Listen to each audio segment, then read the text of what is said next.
programa ay rated PG. Ito ay nangangailangan ng patnubay at gabay ng magulang para sa mga batang manonood.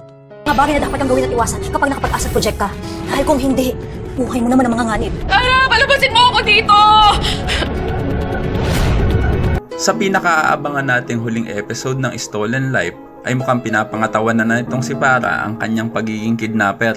Dahil matapos niyang mabigo sa kanyang pangingidnap dito kay Darius, ay si Lucy naman ngayon ang kanyang isinunod. Kaya naman aligaga ngayon sila Darius at Joyce kung paano nila at kung saan nila hahanapin si Lucy. Pero biglang maaalala ni Joyce na nag-send nga pala ng location itong si Lucy at hindi niya pa nga rin pala ito ino-off.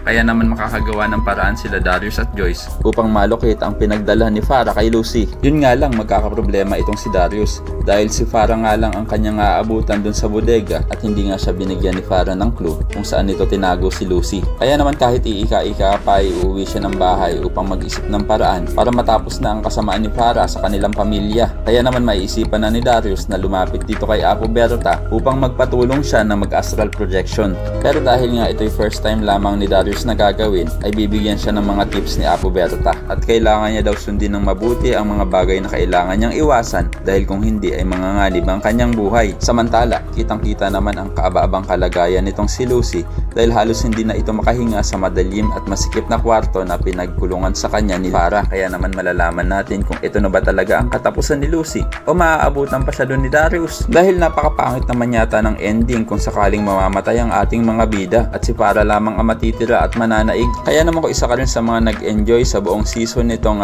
Stolen Life ay pakilike ang video na ito and don't forget to subscribe. Thanks for watching and see you next time. Bye-bye!